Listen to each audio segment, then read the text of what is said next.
أعوذ بالله من الشيطان الرجيم.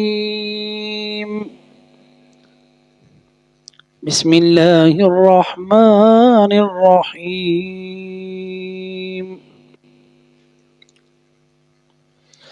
ألف لام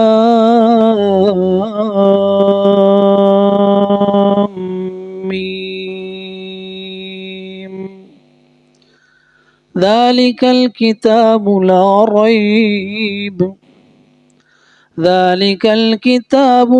ريب فيه هدى للمتقين الذين يؤمنون بالغيب ويقيمون الصلاة ومما رزقناهم ينفقون والذين يؤمنون بما أنزل إليك وما أنزل من قبلك وبالآخرة هم يوقنون أولئك على هدى من ربهم وأولئك هم المفلحون. صدق اللہ العظیم.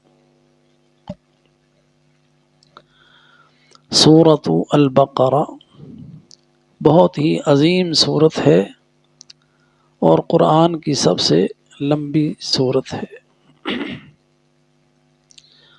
اور ترتیب کے لحاظ سے قرآن میں یہ دوسری سورت ہے۔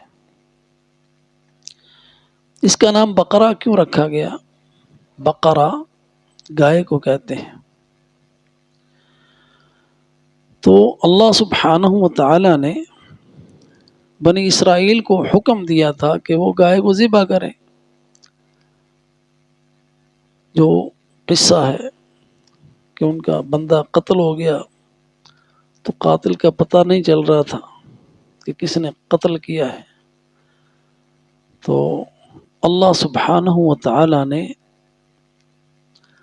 حضرت موسیٰ علیہ السلام کے ذریعے سے حکم دیا کہ ان کو کہو کہ گائے ذبح کریں، جیسا کہ قرآن میں اللہ سبحانہ و تعالی نے سورہ بقرہ میں آیت نمبر 67 میں اس کا ذکر ہے۔ وَإِذْ قَالَ مُوسَىٰ لِقَوْمِهِ إِنَّ اللَّهَ يَأْمُرُكُمْ أَن تَذْبَحُوا بَقَرَةً، جب کہا موسیٰ نے اپنی قوم سے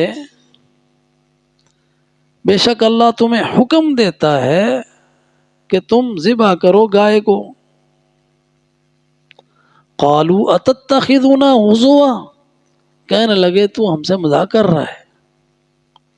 قال اعوذ باللہ ان اکون من الجاہلین، کہا اللہ کی پناہ کہ میں جاہلوں میں سے ہو جاؤں۔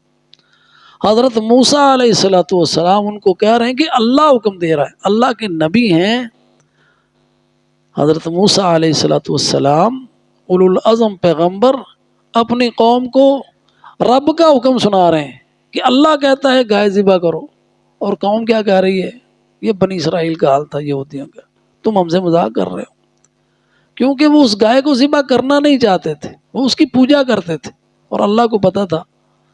اللہ سبحانہ و تعالی علیم بذات الصدور ہے، تو انہوں نے ہیلے باندھے، کیونکہ پنجابی کہتے ہیں نا من حرامی ہو جتا ڈھیر، تو یہ ان کا حال تھا کہ یہو جی گاں ہوئے، رنگ کے ہو جا ہوئے، عمر کنی کو ہوئے۔ اللہ سبحانہ و تعالی نے او گاں جڑی ذبح نہیں سی کرنا چاہتے وہ کروائی انہوں کو، جدی وہ پوجا کرتے سن۔ تو جب حکم آیا تھا تو پھر کوئی بھی کر لیتے تو اللہ کا حکم پورا ہو جاتا۔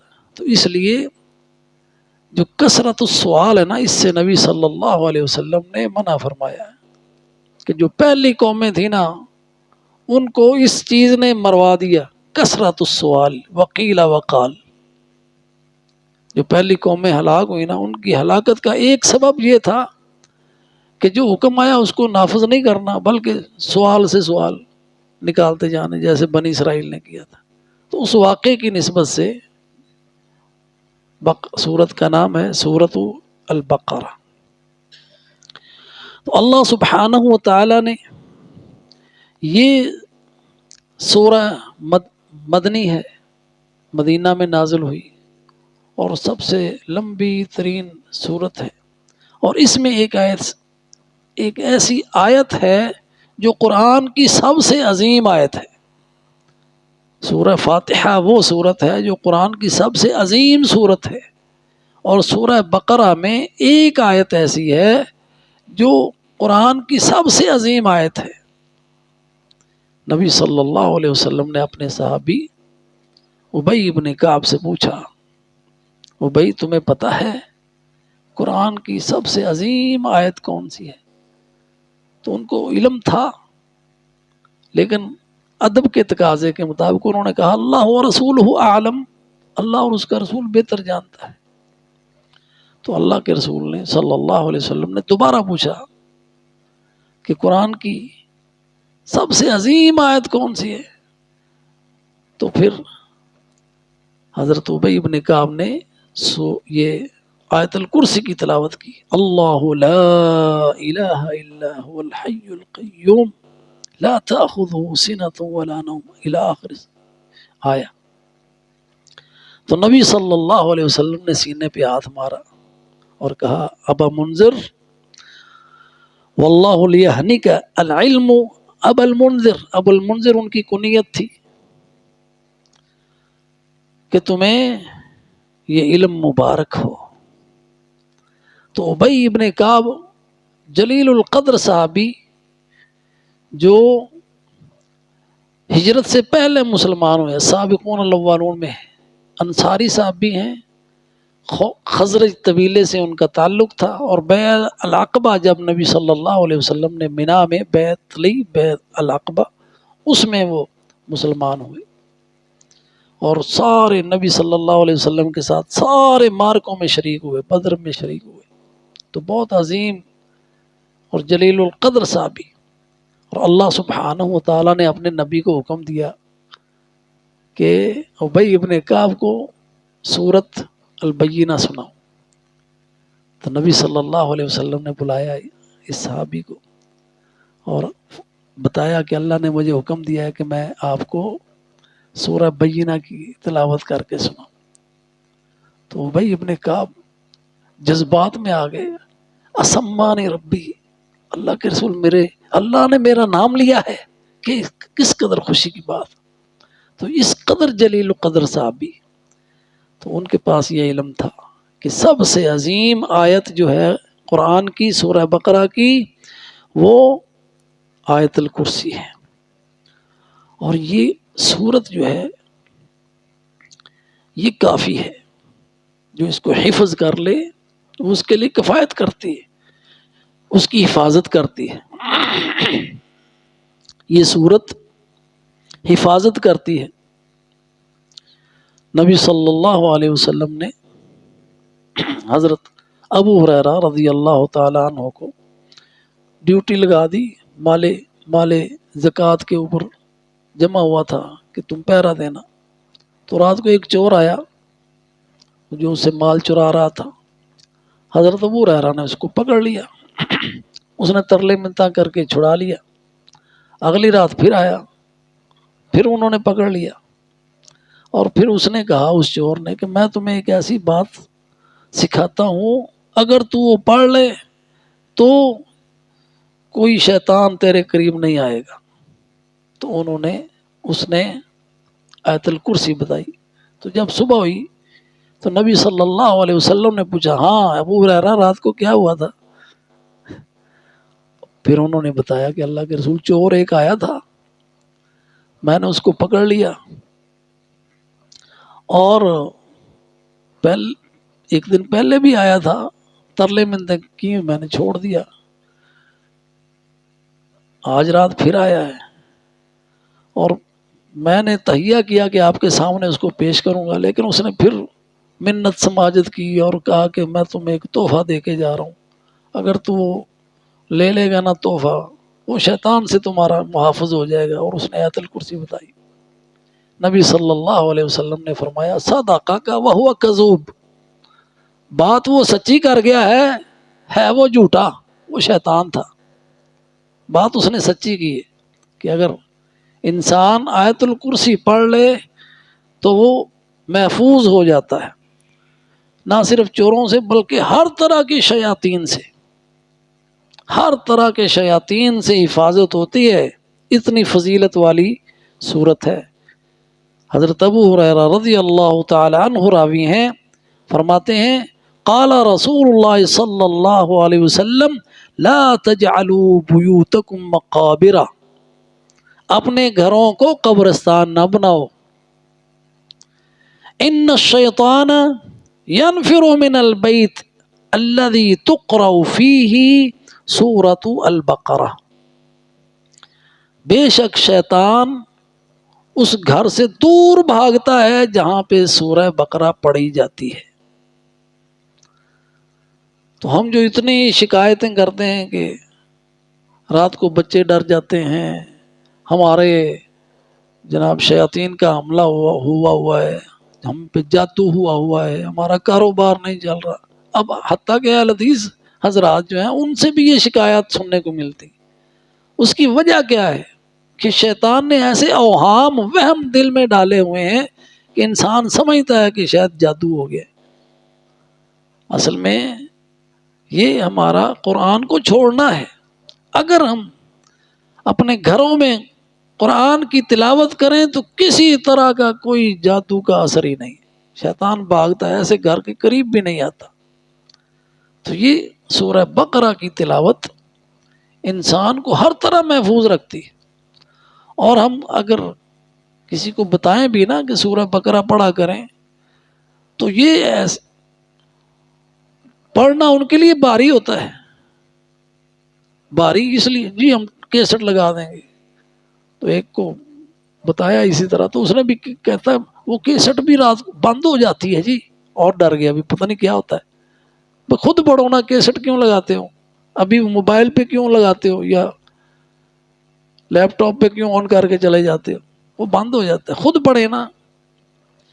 تو جہاں بھی اگر اس طرح کا معاملہ ہے نہ بھی ہو تو وہ گھر قبرستان ہے جہاں پہ سورہ بقرہ نہیں پڑھی جاتی، جہاں پہ قرآن نہیں پڑھا جاتا، تو اپنے اور قبرستان میں کون آباد ہوتا ہے؟ مردے۔ اس کا معنی یہ ہوا کہ جو رہنے والے وہاں پہ لوگ ہیں نا وہ زندہ نہیں ہیں، ان میں زندگی نہیں ہے، کہ قرآن سے زندگی ہے، قرآن ہے جو مردوں کو زندہ کرتا ہے، قرآن سے ایمان ہے، ایمان ہے تو زندہ ہے، ورنہ قبرستان ہے، اور قبرستانوں میں جنوں کا ہی کہ بسیرا ہوتا ہے، وہاں پہ شیاطین ہی رہتے ہیں ویرانوں میں۔ تو اس سے محفوظ رہنے کے لیے انسان کو سورہ بقرہ کی تلاوت کرنی چاہیے، اور یہ قیامت کے دن شفاعت کرے گی، یہ سورہ بقرہ اور آل عمران قیامت کے دن آئیں گی بدلی کی صورت میں، اور سایہ کر رہی ہوں گی جو اس کو پڑھنے والا ہے، جو اس پہ عمل کرنے والا ہے، جو اس پہ غور و فکر کرنے والا ہے اس پر۔ اور وہ دن کیسا ہولناک دن ہے کہ جہاں پہ کوئی سایہ نہیں، کہیں تپش کتنی ہوگی۔ تو یہ اب اس کے تکریم کے لیے، اس کی اپنا کہہ لیں کہ عزت کے لیے اس کے اوپر سایہ کر رہی ہیں سورہ آل عمران اور سورہ بقرہ۔ اور یہ نبی صلی اللہ علیہ وسلم کا فرمان ہے، آپ نے فرمایا اقرأ القرآن، اور اس حدیث کے نبی صلی اللہ علیہ وسلم کا فرمان ہے اقرأ القرآن فإنه يأتي يوم القیامة شفیعا لأصحابہ، قرآن پورا ہی شفاعت کرے گا اپنے پڑھنے والوں کی، اور یہ عمومی طور پر بیان کیا، اور پھر خاص طور پر ذکر یہ کیا اقرأوا الزہراوین، الزہراوین، دو نور، زہرا، زہرا دو ستارے، دو نور روشن، وہ کون ہیں؟ سورہ البقرہ اور سورہ آل عمران۔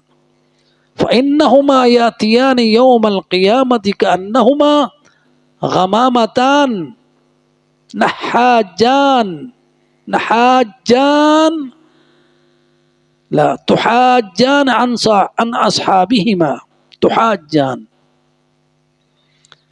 فرمایا نبی صلی اللہ علیہ وسلم نے یہ دو نور ہیں، دونوں آئیں گے قیامت کے دن، ایسے آئیں گے کأنہما غمامتان، کأنہما غمامہ، غمامہ بدلی کو کہتے ہیں، جیسے بدلی سایہ کر رہی ہے ویسے سایہ کریں گے. تحاجان حجت بن جائیں گی، اللہ سبحانہ و تعالی سے مجادلہ کریں گی، اللہ کو دلیل دیں گی. ان اصحابہما، اپنے پڑھنے والوں کے بارے میں اللہ سے بات کریں گی سبحانہ و تعالی. اس لیے اقرأوا سورۃ الفاتحہ کو، سورہ بقرہ خاص طور پر پڑھا کرو کیونکہ اس میں برکت ہے. فإن أخذها برکہ وترکها حسرہ، اور اس کو چھوڑنا انسان کے لیے حسرت کا باعث ہے.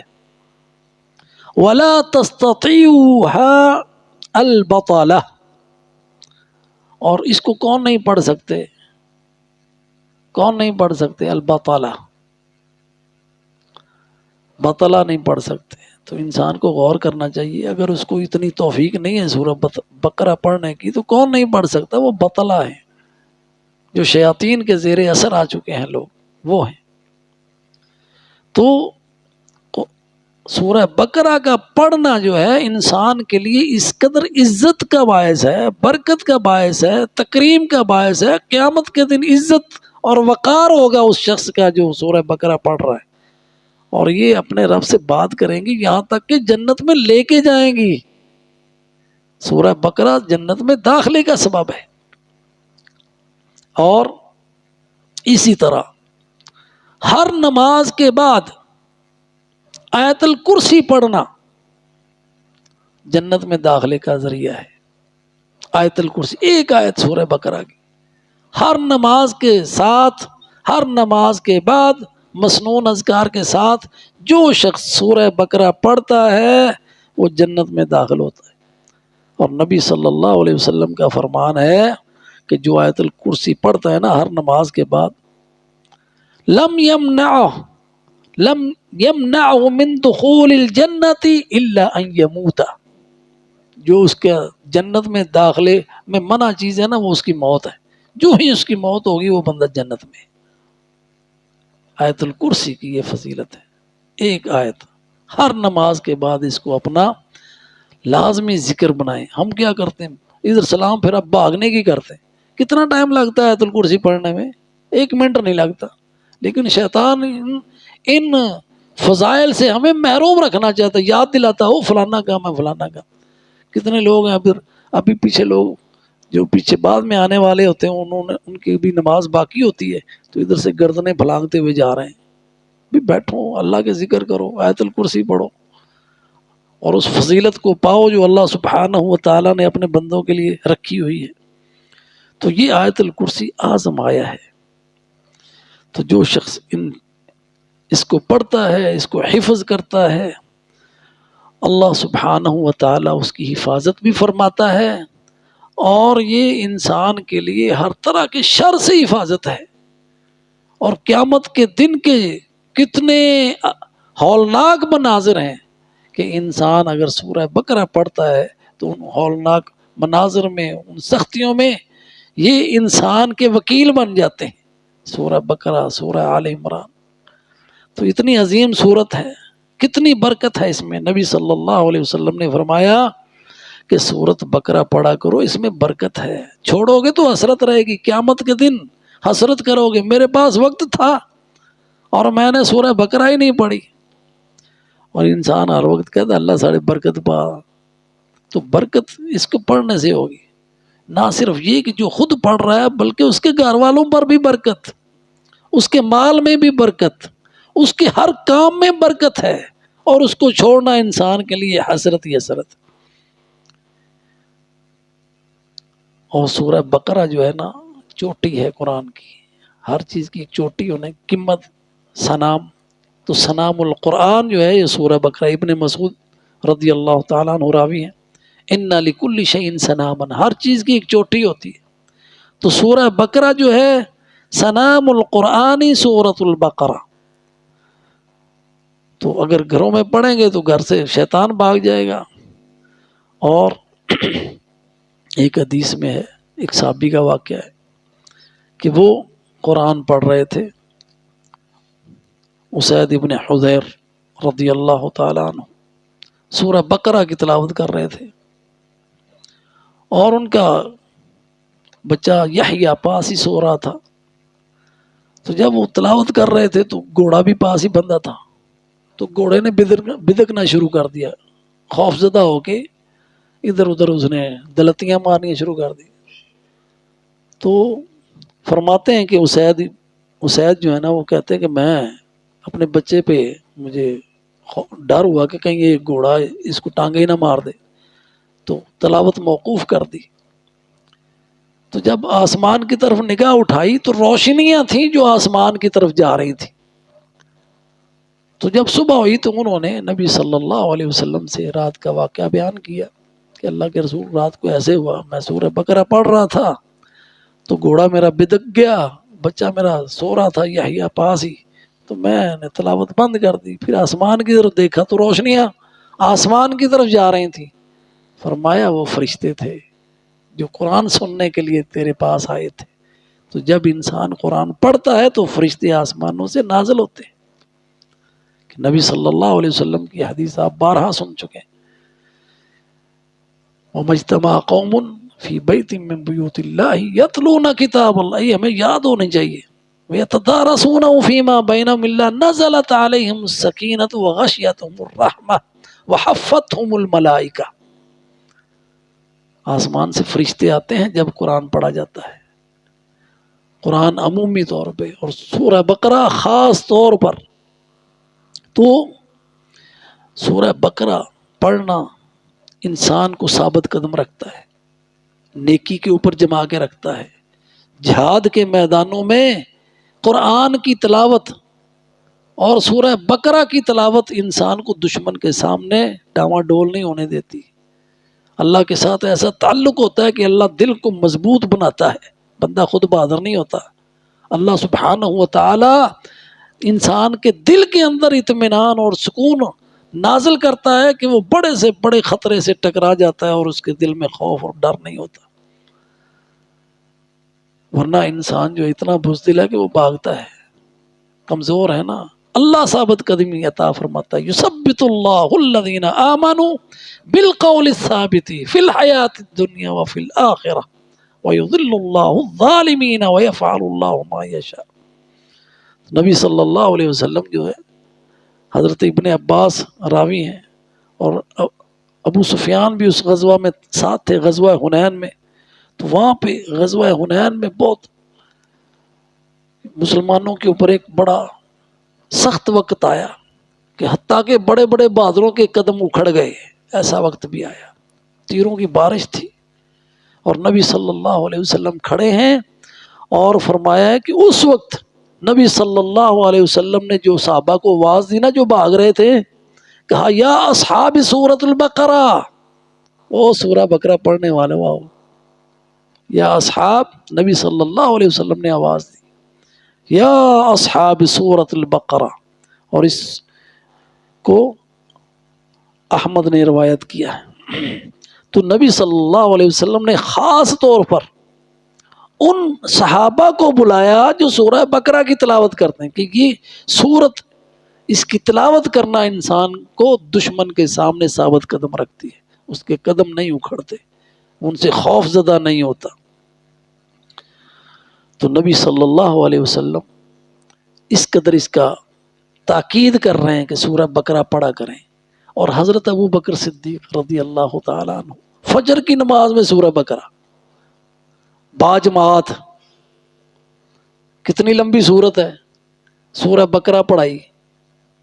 اور حضرت عمر کہنے لگے حضرت ابو بکر کہ مجھے ڈر تھا کہ کہیں سورج ہی نہ نکل آئے، آپ نے اتنی لمبی نماز پڑھائی ہے فجر کی، سورہ بقرہ کی تلاوت کی ہے، مجھے ڈر تھا کہ سورج نکل آئے گا. ہاں جی.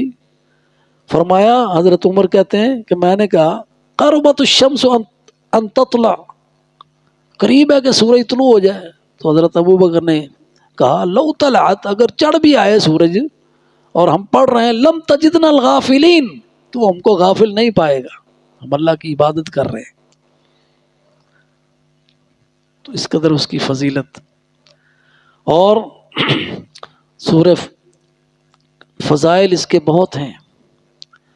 تو مطلوب یہ ہے اگر ہم ان فضائل کو پانا چاہتے ہیں اور اس کے اثرات سے مستفید ہونا چاہتے ہیں تو ہمیں اس کو اختیار کرنا ہے، اس کو پڑھنا ہے.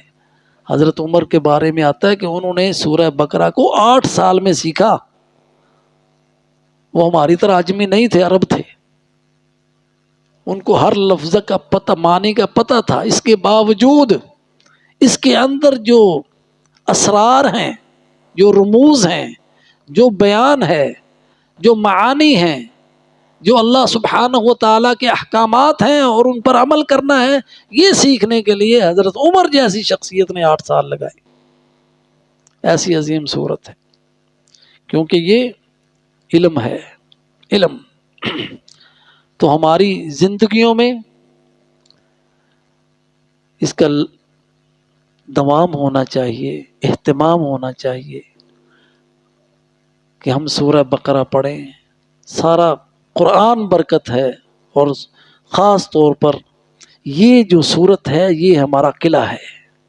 یہ قلعہ ہے کہ اس کو پڑھ کے ہم ایسے قلعے میں داخل ہو جاتے ہیں کہ جہاں پہ شیطان کا وار نہیں چلتا، کیونکہ اللہ سبحانہ و تعالی ہی انسان کو محفوظ رکھتا ہے. اور قرآن کو چھوڑنا، سورہ بقرہ کی تلاوت نہ کرنا، قرآن کو چھوڑنا ہے. اور جو قرآن کو چھوڑیں گے ان کی شکایت اللہ کے رسول کریں گے قیامت کے دن کہ میری قوم نے قرآن کو چھوڑ دیا ہے. اور قرآن کو چھوڑنا ایک تو یہ ہے کہ اس کی تلاوت نہ کی جائے، اور قرآن کو ایک چھوڑنا یہ ہے کہ اس کے معنی پر غور نہ کیا جائے، اور ایک چھوڑنا یہ ہے اس پہ عمل نہ کیا جائے. اور ہم اپنی زندگیوں میں دیکھیں تو ہم نے قرآن کو چھوڑا ہوا ہے.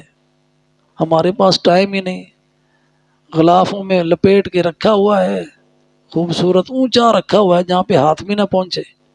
اور پھر ہماری عدالتوں میں ایسا قرآن چھوڑا ہوا ہے کہ صرف قسم کے لیے حاضر کرتے ہیں کہ میں قسم کھاتا ہوں اس کے اوپر ہاتھ رکھ کے. تو جو اس کے اندر بیان ہے اس کے مطابق فیصلہ نہیں کرنا. یہ قرآن کو چھوڑنا نہیں تو کیا ہے، قرآن کے ساتھ مذاق نہیں تو کیا ہے، یہ قرآن کو پیٹھ پیچھے پھینکنا ہے. گواہی دینے والا جھوٹی گواہی دے رہا ہے، قرآن پہ ہاتھ رکھ کے جھوٹ بول رہا ہے. اس طرح ہم نے اپنی زندگیوں سے اس کو نکال ہی دیا ہے. یہ تلاوت کرنا صرف قرات مطلوب نہیں ہے، قرات کے ساتھ اس پہ عمل کرنا بھی ہے. اللہ سبحانہ و تعالیٰ سے دعا ہے کہ اللہ سبحانہ و تعالیٰ ہمیں قرآن پڑھنے کی، سمجھنے کی اور اس پر عمل کرنے کی توفیق عطا فرمائے. وآخر دعوانا ان الحمد للہ رب العالمین.